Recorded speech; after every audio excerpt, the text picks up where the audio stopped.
Hello everything! Kumusta po kayo? For today's video ay gagawa po tayo ng panibagong video. So ayan na nga po yung before look ng nails ng client ko po. At saka ayan po yung ginagamit ko pong pang dehydrator and primer and base and top coat. Ayan po. So fast forward po tayo. Nakabit ko na po yung nail extension na soft gel at yan po yung gamit kong glue gel ng Born Pretty. So ang size po or length ng ng client ko is medium and almond size. Ayan po, na-prep ko na po and na-buff ko na po yung nails ni client. Ayan po, 'di ba? Walang mga chismis. O, 'di ba, blend na blend parang nails lang ni client. So, ayan po yung prepare ko yung mga base color ni client. So, ang gagawin po natin ngayon is fruity nail. Ito po yung final look in 1, 2, 3.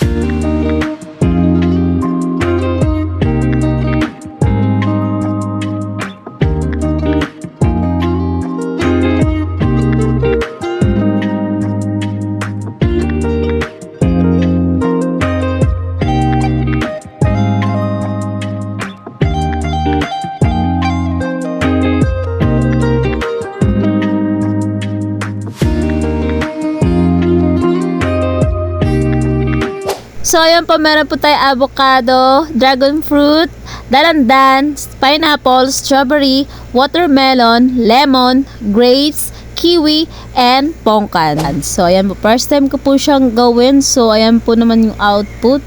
At 6 hours ko po siyang ginawa. Grabe.